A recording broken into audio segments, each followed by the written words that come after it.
Self-love, the essence of self-confidence, self-respect, and self-esteem.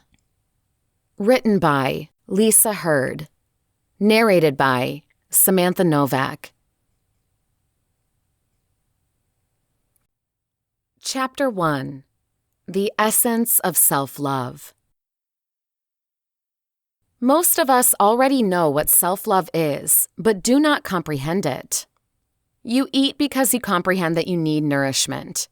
It is not good that most of us are trying to dominate external battles like finding love, finding success, or finding happiness.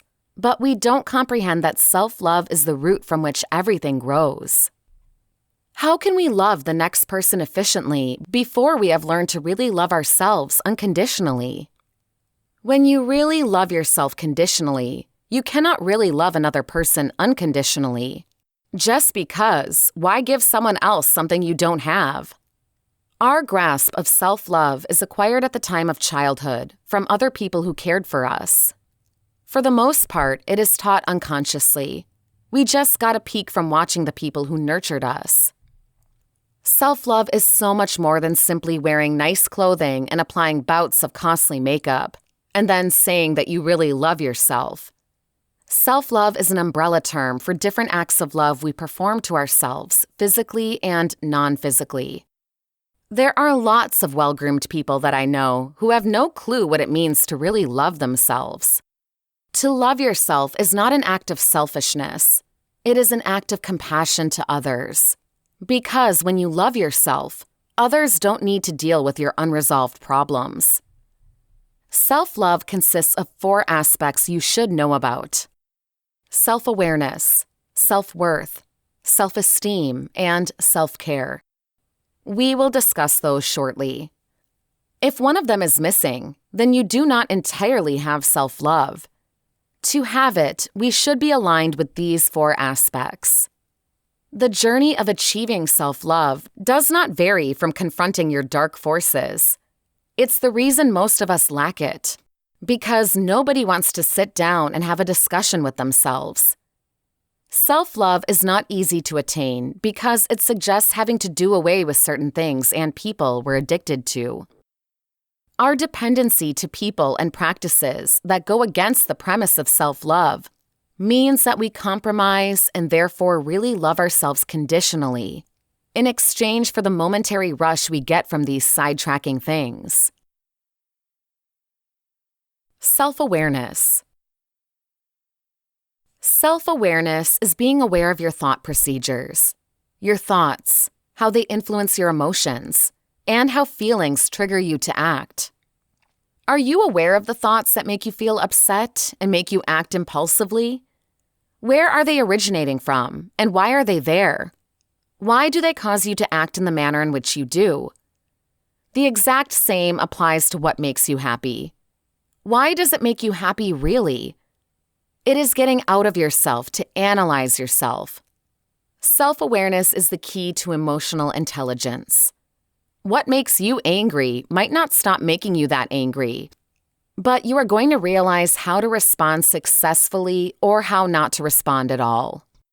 Individuals with high emotional intelligence have feelings like we do, but they step out of their emotions to process them efficiently.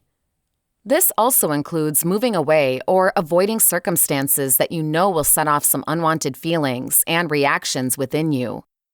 If you cannot stay away from the circumstance, self-awareness allows you to redirect the energy you are putting in those feelings. One way to improve your self-awareness is to keep a journal of your thoughts, emotions, and actions. Self-worth. Because of the continuous negative programming that we face in society, we focus on the bad and undesirable things and project this negativity onto ourselves so many times, without even realizing it. You are born with an endless sea of potential. You have it now, and you'll have it till the day you die. Just like we can't create or ruin energy, we can only explore or hide our potential. Self-worth is the beliefs we have about ourselves, and often we struggle to believe in ourselves. This is simply because of past unfortunate scenarios we have been through that we have not fully gotten rid of. Self-worth lies in all of the good ideas about yourself. Everyone has something good about them. If you struggle to find your self-respect, find a day that you can spend selecting the important things you have done right, or the important things that other people have appreciated about you. You might be a pushover because you do not know your worth. There's never a day that you aren't worthwhile. Self-worth isn't determined by anything. You don't need to do anything to be worth it. You just are. Know that and comprehend that. Your strengths, skills, and kind acts to other individuals are just an expression of your self-worth. Self-esteem. Self-esteem arises from self-respect. A high sense of self-worth results in high self-confidence. Self-respect is the realization that we are important, regardless of what we have achieved or the qualities we might have. Self-esteem is more connected to our qualities and achievements. The exercise discussed here appeals more to self-confidence, but I used it for self-respect because we work better with things that we can see rather than things we can't. When you develop a sense of self-worth, self-confidence will come more naturally. Self-confidence deals with three aspects: how we were loved as kids, the achievements of the people in our age, and how well we have accomplished things compared to our childhood caretakers. Self-confidence has everything to do with being content and comfortable with who you are, where you are, and what you have. If you want self-confidence, improve your self-worth. Tell yourself every day that you don't have to validate your existence. Your innate need to accomplish certain things is typically because of your need to justify your existence. Self-care. This aspect has more to do with the physical, but it is not totally physical. Self-care is all of the acts we do to keep ourselves healthy, like taking a bath, eating a balanced diet, staying hydrated, and doing things that we love. Self-care can also take form of watching what you consume, like the music you listen to, the things you watch, and the people you hang around with. Compared to the other elements of self-love, self-care is easier to do. It's best to start here on your journey towards finding self-love. Ask yourself this question as often as you can. What would a person who loves themselves do? Ask yourself this question whenever you need to decide, be it minor or important. That exercise will come with one tip and one caution. Tip: trust your impulse. Your inner self knows best. Caution: you won't always like what your impulse tells you to do. Chapter 2: The Significance of Self-Love. Have you ever experienced that wonderful feeling when you find out that he or she is in love with you? Those words mean everything. I love you. Your heart races, your stomach flutters, and you find convenience in understanding that you matter. It doesn't need to be a lover. It can be positive feedback from your boss, like, you did a great job. Or a friend, like, you are the best friend I have ever had. Or it can be a parent who could be older and ailing who finally says, I always loved you, though I didn't show it enough. That sense of, I matter to somebody, or that a person likes you, admires you, and takes care of you is deep and natural. It feels good to matter, to be important in someone's world.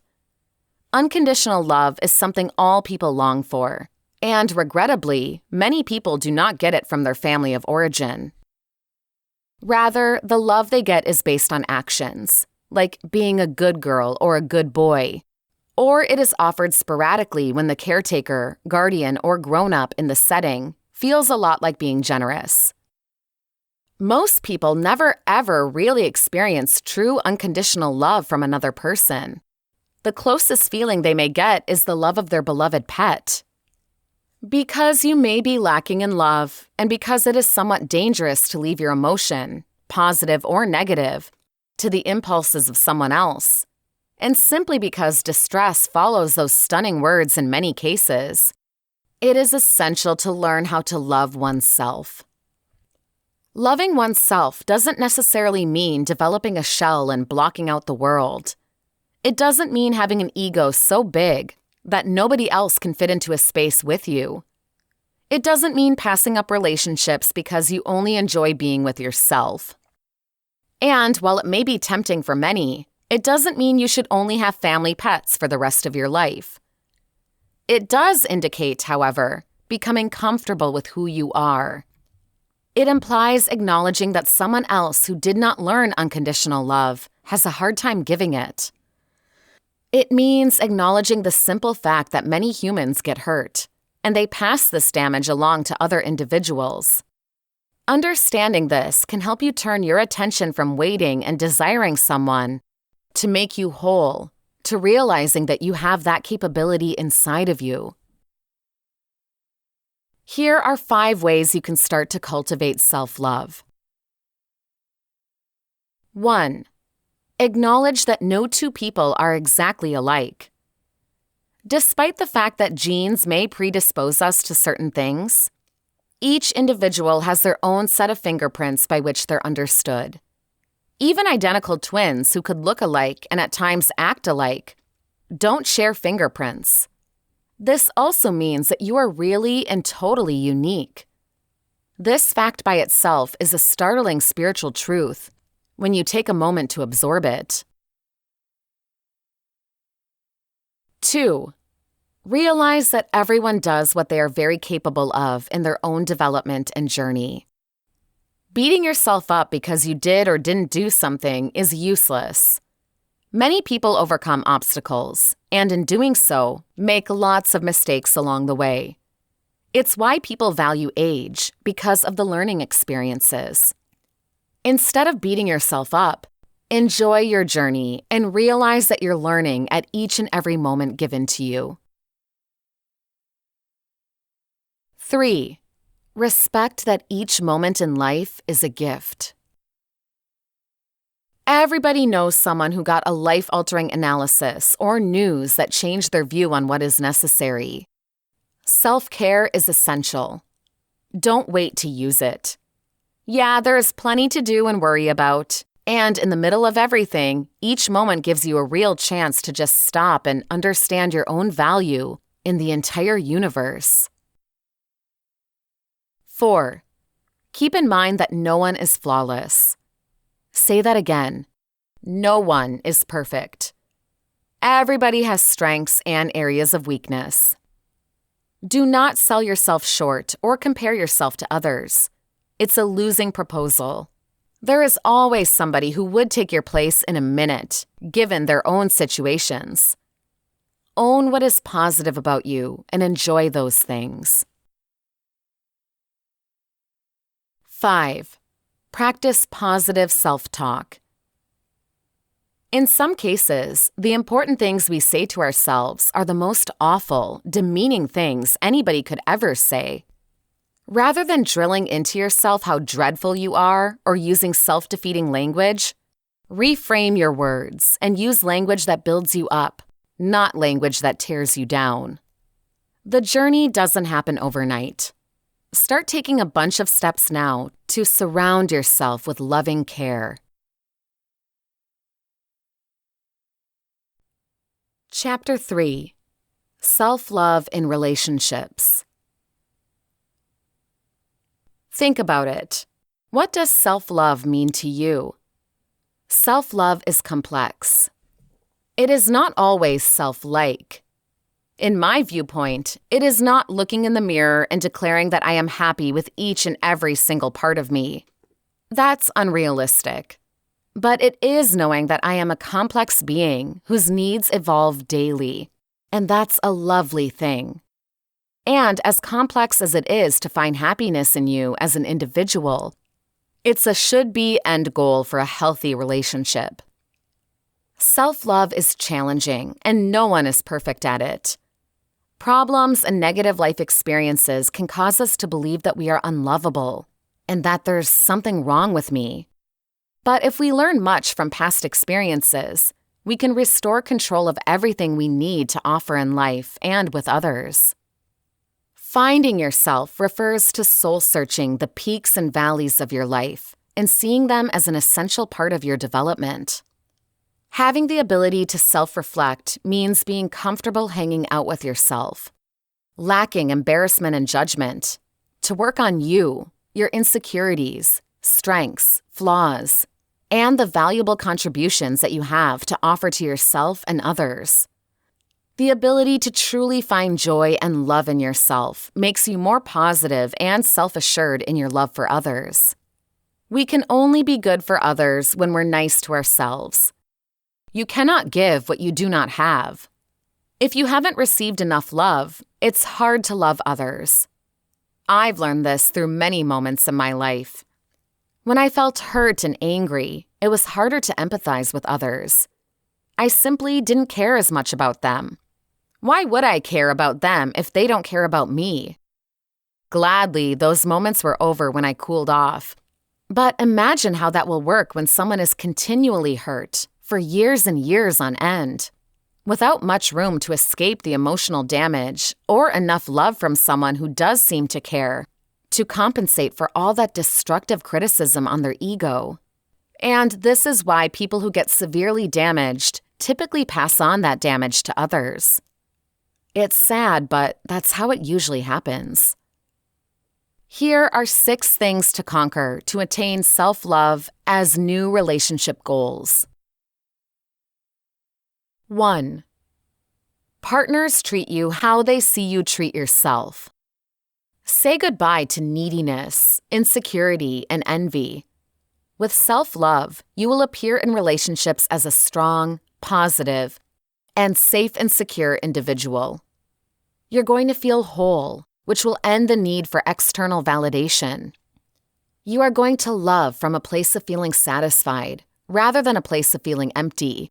And you'll understand your wants and needs, which will help you communicate successfully with your partner. When you truly, really love yourself, you will know what boundaries you need to set, what you will endure, and when to walk away. You will show up as an empowered person and a healthy partner when you embody self-love. 2. More self-love will attract much healthier relationships.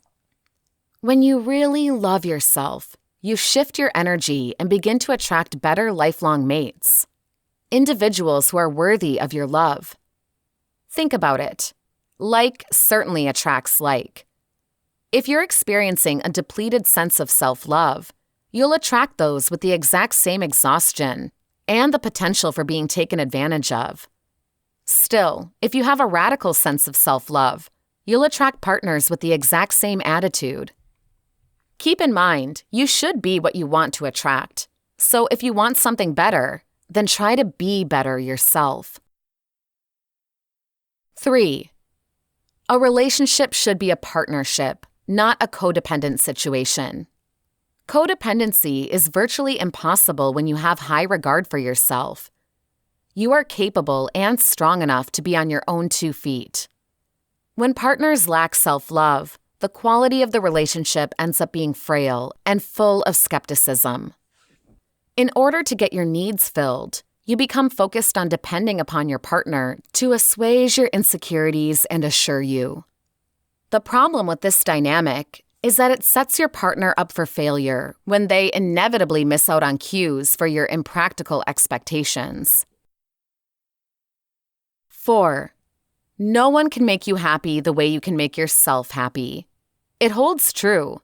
Who knows you better than you know yourself? When you practice how to make yourself happy, you're better able to communicate to your partner how they can contribute to your joy. When you put undesirable pressure on others to be responsible for your needs and insecurities, that kind of pressure is unjust and will end up damaging the relationship. Yet, you can get so involved being the perfect sweetheart, partner, and so on, that you forget about your own needs and desires. If you become too caught up in the other individual, you end up jeopardizing too much. The resolution? Be yourself and love yourself from the beginning. Know your virtue and do not be afraid to let your light shine. With this, whoever you attract is loving you for you and not a compromised variation of yourself. 5. Understand and realize that you can't depend on others to make you feel loved. Depending on others to make you feel loved can lead to an unhealthy relationship, not only with other people, but also with yourself. This is the same idea as you can't pour from an empty cup. Envision filling yourself up with love from the inside out, and you'll pour a surplus of love in your relationship with others. 6. Most people treat you the way they see that you treat yourself. You're going to know your worth. You're going to know exactly how you want to be dealt with, and you won't settle for less than you deserve. By demonstrating your self-love, you set the tone for how you want your loved one to treat you. Basically, when you treat yourself with love, compassion, forgiveness, and respect, your loved one will treat you the same. A happy ever after is possible, but it all starts with you. When you fuel up on self-love, the types of people you attract, the quality of your relationships, and definitely the way that you add to the relationship, sets both partners up for long-term success. To summarize, self-love plays a pretty huge role in your relationships with others. When you move your frame of mind to view your relationship with yourself like any other relationship you desire with somebody else, your relationship will grow. Don't forget that the relationship you have with yourself is the one relationship that you know for sure you're going to have for the rest of your life. So why not make it the best relationship you've got? Chapter 4. The 7 most effective steps to love yourself. Self-love is a well-known term today that gets tossed around in regular discussion. You have to really love yourself more. Why don't you love yourself? If you only loved yourself, this wouldn't have happened to you. You cannot love another person till you love yourself first. These are just a few of the self-love regulations we give or get to suggest a way to more life satisfaction. Self-love is important to living well. It impacts and affects who you choose for a mate, the image you impress upon others at work, and how you handle the issues in your life. It is so important to your well-being that I want you to know how to bring more of it into your life. What is self-love? Is it something you can acquire through a beauty transformation or a new set of clothes?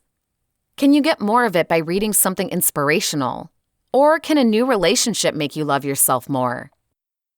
The answer to all of these questions is no. Though they feel good and are gratifying, you can't grow in self-love through these kinds of activities. Self-love is not just a state of feeling good.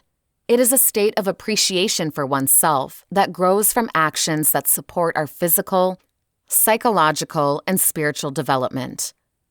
Self-love is dynamic. It grows through actions that develop us. When we act in ways in which broaden self-love in us, we begin to accept far better our weaknesses and our strengths, have less need to rationalize our shortcomings, have empathy for ourselves as humans struggling to find personal meaning, are more focused in our life purpose and values, and expect living satisfaction through our own efforts. 7-step prescription for self-love. 1. Be more conscious. Most people who have more self-love tend to know what they think, feel, and what they want. They are aware of who they really are and act upon this knowledge, rather than on what others want for them. 2. Act on what you really need rather than what you want.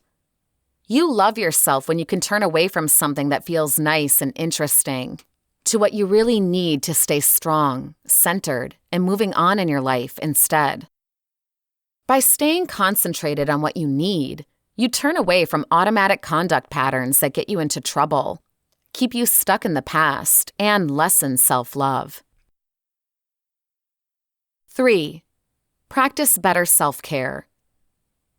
You'll really love yourself more when you take better care of your fundamental needs.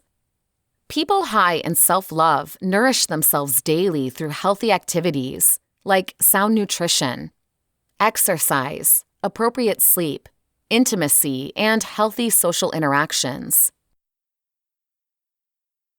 4. Set some limits. You'll really love yourself more when you set limitations or say no to work, love, or activities that deplete or harm you physically, mentally, and spiritually, or show inadequately who you are. 5. Secure yourself. Bring the best people into your life. I really love the term frenemies that I learned from my younger clients. It defines so well the type of friends who take pleasure in your pain and loss instead of in your happiness and success. My recommendation to you here is get rid of them. There is not enough time in your life to lose on people who want to remove the shine on your face that says, I really love myself and life. You will love and appreciate yourself much more. 6. Forgive yourself. We as people can be so hard on ourselves. The downside of being responsible for our actions is penalizing ourselves way too much for mistakes in learning and growing. You need to accept your humanness, the fact that you are not flawless, before you can really love yourself. Practice being less hard on yourself when you make a mistake. Just remember, there are no failures. If you have learned and grown from your errors, there are only lessons learned. 7. Live deliberately. You'll accept and love yourself more, whatever is going on in your life, when you live with purpose and design. Your purpose doesn't have to be crystal clear to you. If your intention is to live a significant and healthy life, you'll make choices that support this objective and feel good about yourself when you have success in this purpose. You'll love yourself more if you see yourself achieving what you set out to do. You really need to establish your living intentions to do this. If you only pick one or two of these self-love actions to work on, you'll begin to accept and love yourself more. Just imagine how much you will appreciate you when you exercise these 7 steps to self-love. It is actually true that you can only really love a person as much as you love yourself. If you work out all of the actions of self-love that I defined here, you're going to enable and encourage others to show themselves in the exact same way. The more self-love you have, the more ready you are for healthy relating. Even more, you will start to attract people and circumstances to you that support your wellness. Chapter 5. Greek Roots of the Different Meanings of Love. Many of us hand out love as easily as though it were an unlimited surplus of goods, which is what love needs to be, an unlimited surplus. We bestow it on our families, our good friends, our family pets, and at times, even our material possessions. We fall in love with objects of our romantic desires. So, if it is so simple to give love to others, why is it such a challenge to do the exact same for ourselves? If we can have empathy for those in pain, why then, when it comes to our own suffering, do we seldom give ourselves the same grace? If we can easily fall in love with others, why does the idea of falling for ourselves make us flinch? Before we can comprehend why self-love is such a difficulty, we initially have to settle on its meaning. At the very least, in the setting of how it is used here, for the purpose of promoting emotional and psychological wellness. If we aspire to cultivate self-love, we must comprehend specifically what it is we're working to cultivate. Most importantly, we really need to understand what self-love is and what it is not. Self-love, not arrogance. Let us be very clear here. When it pertains to self-love as a tool for mental health, it is anything but conceited, arrogant, or any other negative attribute that is usually credited to it. Poet David Whyte coined the term arrogance of belonging, which can be compared to the concept of self-love. Elizabeth Gilbert expands on this principle in her book. The arrogance of belonging pulls you out of the darkest depths of self-hatred, not by saying, "I am the best," but solely by saying, "I am here." I believe that this good kind of arrogance, this simple entitlement to exist, and therefore to express yourself, is the only weapon with which to combat the nasty discussion that may rise within your head. Who do you think you are? Your darkest interior voices will say, "It's amusing you should ask." You could reply, "I'll tell you who I am. I am a child of God, just like any other person. I am a constituent of this universe. The fact that I'm here at all is evidence that I have a right to be here." Love in its various forms. The definition of love has been debated by philosophers, psychologists, theologians, and others throughout the ages. Its inexpressible quality makes it far too complex to be lumped into a single broad category. Still, that's just what we do. The Greek thinkers, on the other hand, separated between the alternative forms of what we call love. Below are 3 of these definitions. Eros. Eros is the type of love we consider romantic or sexual love. It also refers to true love of a perfect attractiveness. This kind of love wouldn't matter within the framework being talked about. Agape. Agape is a feeling of satisfaction, high regard, and respect. It's genuine and giving, a brotherly love for all mankind. Seen through this lens, to not love the self would be to deny somebody's humanness. Philia. Philia describes what we understand today as friendship and its values such as gratitude and loyalty. Philautia is love of the self, which, according to Aristotle, is a necessary condition to achieving happiness.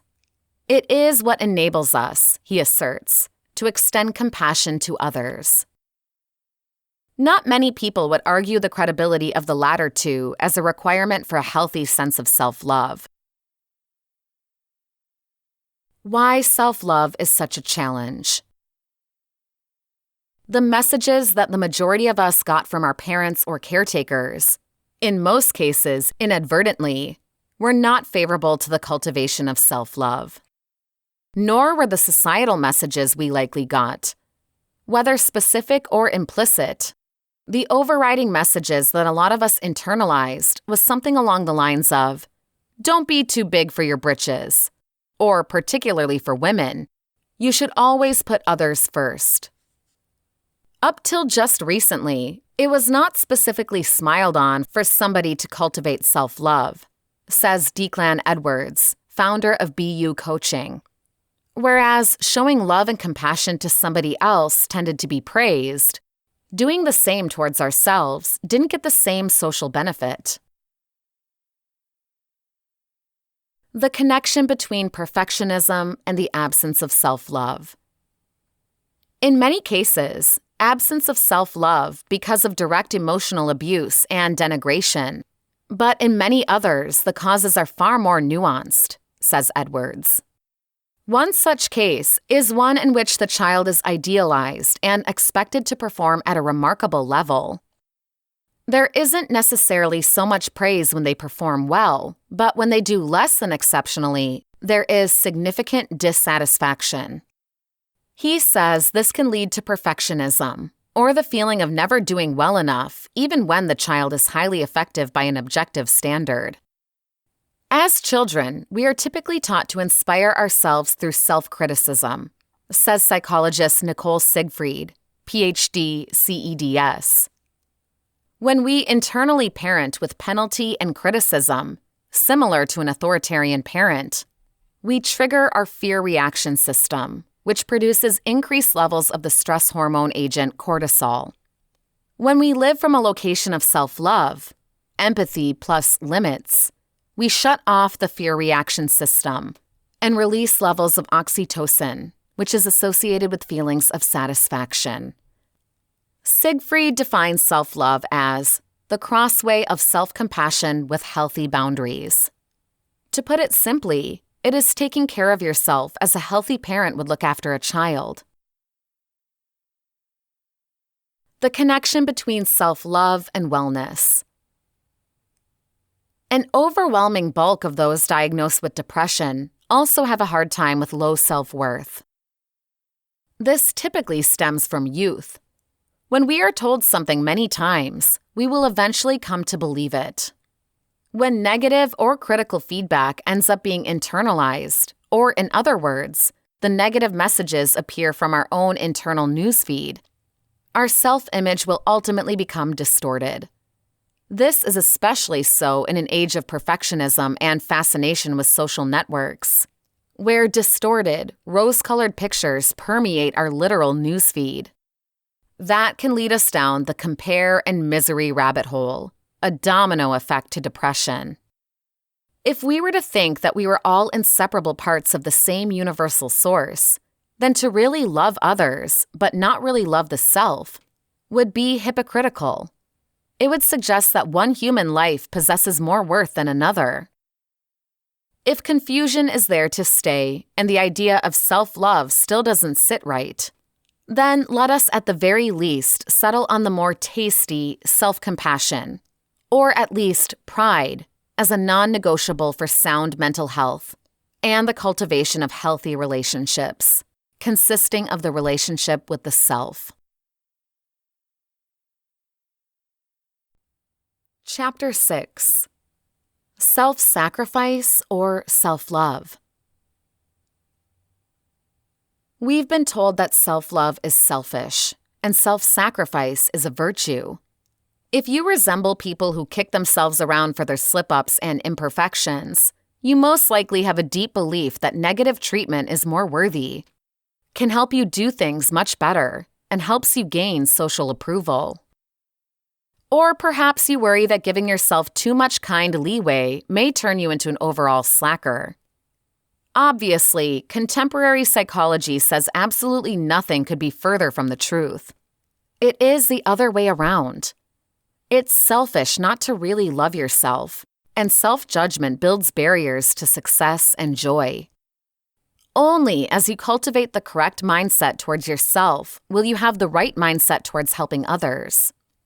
Negative self-judgments actually minimize joy, boost stress, and restrict your accomplishments, while self-compassion, the loving kindness, supportive treatment you give to yourself throughout challenges, personal shortcomings, and professional problems, is a more effective stress-resilient tool. Stop kicking yourself around. It's possible that you have a great, determined voice inside that bludgeons you with criticism and tells you how useless, self-centered, dumb, or bad you are. It never rests and snatches more airplay from the inner guide that tells you how great you truly are. You wouldn't imagine treating a loved one the way you treat yourself, calling yourself names, beating yourself up for the smallest human faults, disbelieving in yourself enough to quit on your goals. When you're feeling miserable, in pain, or mourning, harsh words such as, "Stop feeling sorry for yourself," or "There are people worse off than you," or "Get a grip," can actually aggravate your distress. Still, talking yourself off the ledge with a compassionate voice in a calm, reassuring tone, such as, "You can do it," or "This is very tough, but stay calm. We've got this," helps you cope, just as if you're applying salve to an injury. You can't help forming judgments, That's just how you make sense of the world. In its own ironic way, your judgment tries to help you weather life's obstacles with its tough treatment. Similar to the hard-ass drill sergeant who doesn't want to see a soldier's head blown off in a fight, your judgment pumps up the volume when you stumble so you do not fall short of your goals.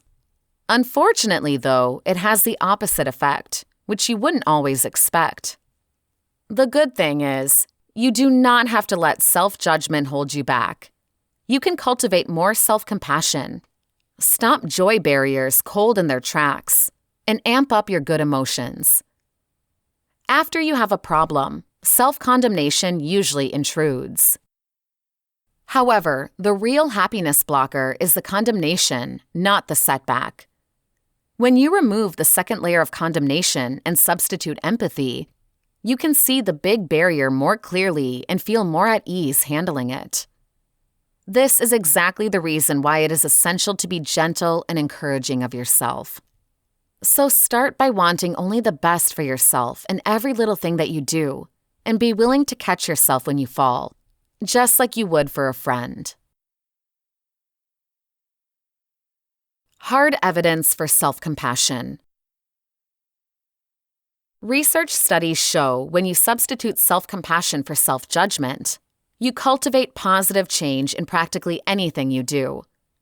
Academics analyze self-compassion in the lab and realize that when you're hard on yourself, you're more vulnerable to anxiousness and depressive thoughts, and it is harder to recuperate after an obstacle.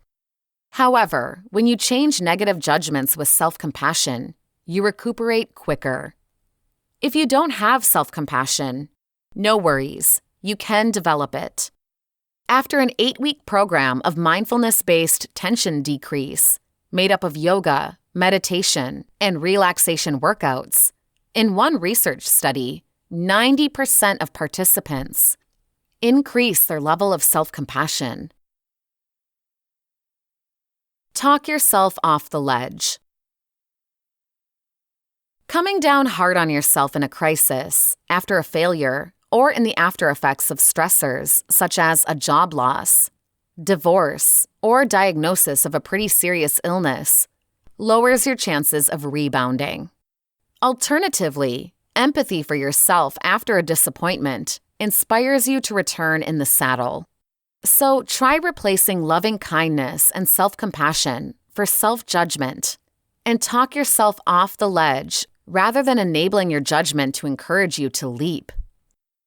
Give yourself a thumbs up every time you finish a project, reach an effective turning point, or accomplish a goal at work.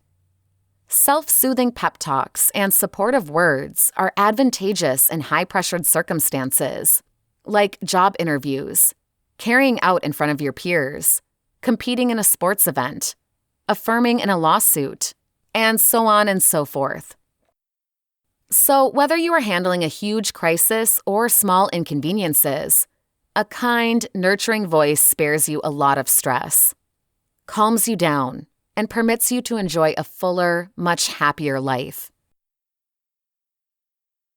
Amp up your self-kindness needle. Watch how often you scold yourself, call yourself names, or shame yourself. Stand up to unrealistic standards and extreme judgments rather than attacking yourself. Forgive yourself for your drawbacks and see them for what they are: habits, old behavior patterns, or just plain errors that we typically all make. When you're more loving to yourself and accept your restrictions with compassion, you cut your tension in half and double happiness and success. Then you are dealing only with the difficult experience, not the added negative emotions from self-judgment. When your inner judge overshadows you, amp up your caring side and let it airlift you to unknown heights of happiness and success. A recent eMediHealth survey learned that 11% of individuals were pleased with the idea of being their own Valentine, and 2% were thrilled about it. 54.5% said they would be okay spending Valentine's Day alone. So whether you dine out by yourself or with your main squeeze or prepare a unique meal solo, be sure to send some of that loving kindness your own way. Chapter 7. Are you undermining your self-love? Self-love is the structure for all the other relationships in your life. In simple words, you cannot give from an empty cup. You cannot have a healthy relationship with others if you do not have a healthy relationship with yourself. You cannot be thoughtful with others if you do not practice self-compassion in your own life. You cannot look after others if you do not look after yourself first. Self-love, though it does have a pretty ring to it, can often be among the harder practices to achieve. So why is that? Because we live in a society that promotes and celebrates your fatigue and how exhausted you are. It benefits from your insecurities. This is precisely why loving yourself is a revolutionary act. Society has normalized the ways in which we sabotage prioritizing and looking after ourselves. The first step is seeing when these self-sabotages show up. Here are 3 warnings that you could be using to self-sabotage your self-love practices. You keep comparing yourself to others. Social networks have lots of comparison traps. And once we drop this rabbit hole and don't actively make an effort to go out, our self-love gets compromised. I won't tell you not to compare yourself because we are only human. It is only natural to fall into these traps. What I will ask you is that when you do compare yourself, ensure that you challenge that comparison. How? With appreciation. What is fantastic about you? What makes you magical and special? Actively fight against that comparison trap with an appreciation perspective about yourself. Black or white thinking. Good versus bad, skinny versus fat, pretty versus ugly. These are all black or white thoughts which are counterproductive to our psychological health, especially to our self-love. Things aren't good or bad, they just are. Your body is not pretty or ugly, it just is. It works. It can help you accomplish your everyday objectives and tells you what needs adjusting. These black or white ideas only welcome shame, which is a powerful feeling that cultivates a negative self-image, low self-esteem, and promotes self-loathing. Pity is self-love's arch-nemesis, and it's only cured by practicing self-compassion, a key part of self-love. You don't prioritize your self-care techniques. Similar to self-compassion, self-care is an important part of self-love. The way we look after our body, exercise, eating healthily, sleeping enough, drinking plenty of water, our mind, looking for help from our support system, talking about challenging emotions, and our soul, meditating and journaling. If you are not carving out an area in your day to include at least one of the parts pointed out above, you are not prioritizing yourself. Plus, if you do not prioritize yourself, who will? This has been Self-Love, the essence of self-confidence, self-respect, and self-esteem. Written by Lisa Hurd. Narrated by Samantha Novak. Copyright year 2020 by Lisa Hurd. Production copyright by Lisa Hurd.